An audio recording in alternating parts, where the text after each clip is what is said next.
बहनें हैं। उनका एक भाई भी है, मयंक। मयंक अपनी बहनों को बहुत प्यार करता है, लेकिन मयंक की पत्नी सविता इस मामले में मयंक से बिल्कुल ही अलग है। वो अपनी ननदों का जितना बुरा कर सकती है उतना बुरा करती ही रहती है और अपनी ननदों पर हुक्म भी चलाती है। करिश्मा, करिश्मा, तुमने अभी तक नाश्ता नहीं बनाया? तुम्हारे भैया को ऑफिस जाने में देर हो रही है। हाँ भाभी, बस अभी बनाती हूँ। करिश्मा, तुम ये ढीलापन छोड़ दो। कल को पराए घर जाना है। वहाँ अगर तुम इस तरह से काम करोगी तो लोग क्या कहेंगे कि माँ ने और भाभी ने कुछ सिखाया नहीं। और तुम्हारी दोनों बहनें कहाँ हैं? अब रेशमा मार्केट गई है और मनीषा सो रही है। क्या?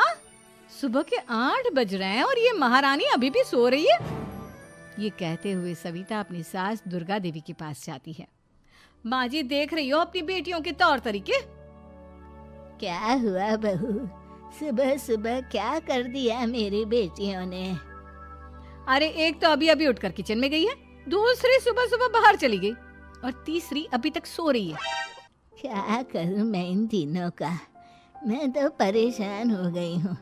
जा जाकर उठा उसे और रेशमा से मैं बात करती हूँ। सविता सीधा मनीषा के कमरे में जाती है और उससे कहती है, महारानी जल्दी उठो, सूरज सर पर आ गया है। भाभी थोड़ी देर और सोने दो ना, मैं रात को लेट सोई थी। वो क्या ना, यूनिट टेस्ट चल रहे हैं। शराफत से उठती है या नहीं, या फिर पानी की भरी बाल्टी डालूं तेरे ऊपर? नहीं नहीं भाभी, मुझे बिस्तर में नहीं लाना, उठती हूँ मैं। मनीषा जल्दी से उठकर बाथरूम में चली जाती है। सभी आराम से बैठकर नाश्ता कर रहे होते कि तभी रेशमा बाजार से हाथ में सामान लिए आ जाती है। रेशमा को देखते ही सविता उस पर बरस पड़ती है। लो, आ गई महारानी। ऐसा भी क्या सामान लाना था जो सुबह आंख मलते ही बाजार की तरफ रवाना हो गई? भाभी, कल आप ही तो चीख रही थी कि घर का सारा सामान मुझे ही लाना पड़ता है, घर में किसी को भी किसी काम से कोई लेना देना नहीं है। अब मैं बाजार जाकर सामान ले आई तो आपको इस बात से भी तकलीफ हो रही है? देख रही हो माँ जी, अपनी बेटी की जुबान कैंची से भी तेज चलती है। और मयंक, आप तो कुछ कहेंगे नहीं अपनी लाडली बहन को? रेशमा, अपनी भाभी से ऐसे बात नहीं करते। चलो माफी मांगो। भैया, मैं क्यों माफी मांगू? आप भाभी से बोलिए ना कि हम पर कम हुक्म चलाया करे। हम इस घर की बेटियां हैं और आपकी पत्नी की ननद है, नौकरानी नहीं। लो कर लो बात। इनकी भलाई के लिए कुछ भी बोलो तो इन्हें बुरा लग जाता है। इस घर में यही इज्जत है मेरी। देख लो माँ जी, आपकी बेटी किस लहजे में मुझसे बात कर रही है। सविता वहां से चली जाती है। मयंक को बहुत गुस्सा आता है, वो भी वहां से चला जाता है। फिर करिश्मा रेशमा को समझाती है। रेशमा, तुम्हें भाभी से माफी मांग लेनी चाहिए थी ना। लेकिन दीदी, मैंने कुछ किया ही नहीं, तो मैं माफी क्यों मांगू? हाँ करिश्मा दीदी, रेशमा दीदी जैसे ही घर में आई भाभी ही उन पर चिल्ला रही थी। हाँ, मैं मानती हूँ कि गलती भाभी की थी। मैं तो इसलिए बोल रही हूँ कि भाभी ने माँ को तो पूरी तरह अपने वश में कर लिया है।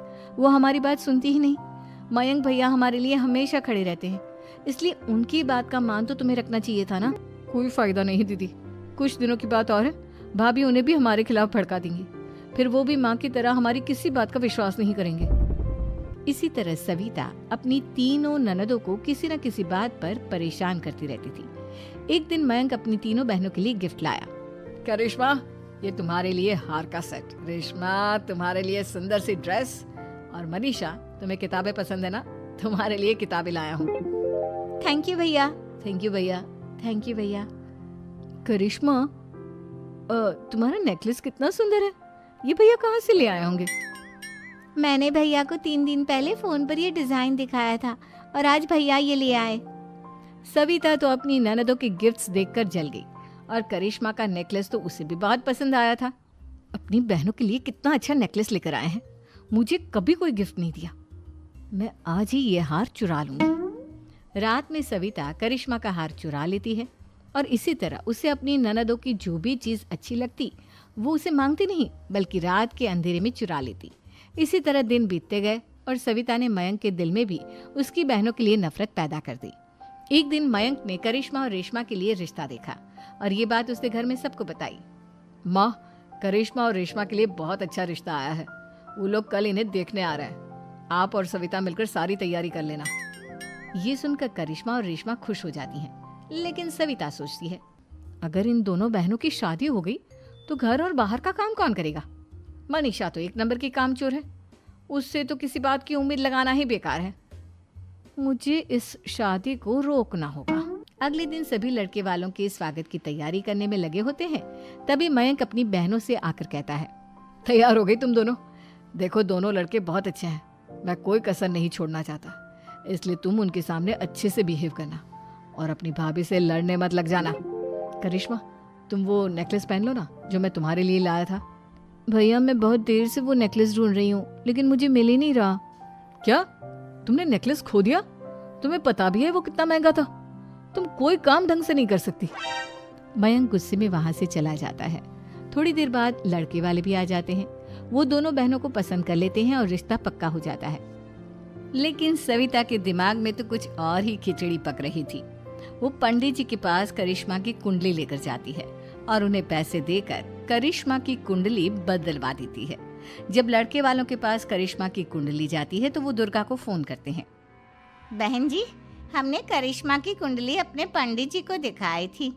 आपकी बेटी की कुंडली नहीं बल्कि दोषों का पिटारा है। देखिए, मैं और मेरे पति इन सब बातों में बहुत विश्वास करते हैं, इसलिए हम आपकी बेटी से अपने बेटे की शादी नहीं करा सकते। इस तरह करिश्मा का रिश्ता टूट जाता है और सभी घर वालों को बहुत दुख होता है। अब कविता सोचती है, चलो करिश्मा का तो रिश्ता टूट गया, अब रेशमा का भी रिश्ता तोड़ना है। क्या करूं? अब सविता आवाज बदलकर किसी अननोन नंबर से रेशमा के होने वाले ससुराल में फोन करती है। हेलो, मैं कौन हूँ कौन नहीं ये आपके लिए जानना जरूरी नहीं। बस इतना सुन लो कि रेशमा का 2 साल से किसी के साथ अफेयर चल रहा है। बस रेशमा का रिश्ता तोड़वाने के लिए सविता का इतना कहना काफी था। अब रेशमा का भी रिश्ता टूट गया। मयंक और दुर्गा देवी ने रेशमा को खूब खरी खोटी सुनाई और उससे बार बार उस लड़के के बारे में पूछने लगी। आप दोनों मुझे क्यों परेशान कर रहे हो? अरे कोई लड़का होगा मेरी लाइफ में तो मैं बताऊंगी ना, जब कोई है ही नहीं तो कहाँ से लाऊं मैं कोई लड़का? तो तेरे होने वाले ससुराल वालों को फोन किसने किया था? माँ मैं नहीं जानती किसने फोन किया था, मैं सच कह रही हूँ। मैं तो पहले ही कह रही थी इसकी लगाम खींच कर रखो, लेकिन मेरी सुनता ही कौन है। आप चुप रहिए भाभी, ये सब आपका ही किया धरा है। अब तीनों बहनों को विश्वास हो जाता है कि ये सब उनकी भाभी ही कर रही है। तीनों बहनें अपनी भाभी को सबक सिखाने के लिए एक वकील कर लेती है और घर में हिस्सा मांगना। देखो भैया, माँ बाप की जायदाद में जितना बेटों का हक होता है उतना ही बेटियों का, इसलिए इस घर के 4 हिस्से होंगे और हमें अपना हिस्सा चाहिए। मैंने तुम्हारे लिए क्या क्या नहीं किया और तुम इस घर में हिस्सा मांग रही हो? भैया, आप और माँ हम बहनों की कोई बात नहीं सुनते हो और भाभी हमारी शादी नहीं होने देगी क्योंकि उन्हें लगता है कि आप हमारी शादी में ज्यादा पैसा लगाओगे और उन्हें हम जैसी फ्री की नौकरानी कहाँ मिलेगी।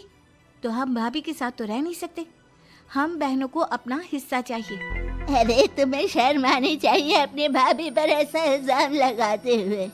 वो तुम्हारे बारे में कितना सोचती है। हाँ माँ, भाभी हमारे बारे में बहुत सोचती है, दिन रात बस यही सोचती रहती है कि किस तरह से अपनी तीनों ननदों को परेशान करूं और कभी मुझे पढ़ने भी नहीं देती। दोनों बहनों का रिश्ता भी तो इन्होंने ही तोड़वाया है और रात में हमारे कमरे में आकर हमारी चीजें भी चुराती हैं। इसी तरह सविता की तीनों ननदें अपनी बात पर अड़ी रही। अब कोर्ट में तारीख भी शुरू हो गई। जब सविता को लगा कि उसकी तीनों ननद इतनी आसानी से नहीं मानने वाली, तो उसने अपने पति और सास को सारी सच्चाई बता दी और अपनी तीनों ननद से माफी मांगी। मयंक और दुर्गा को भी अपनी गलती का एहसास हो गया। अब सविता खुद करिश्मा और रेशमा के लिए अच्छा रिश्ता ढूंढती है और उनकी शादी करवाती है।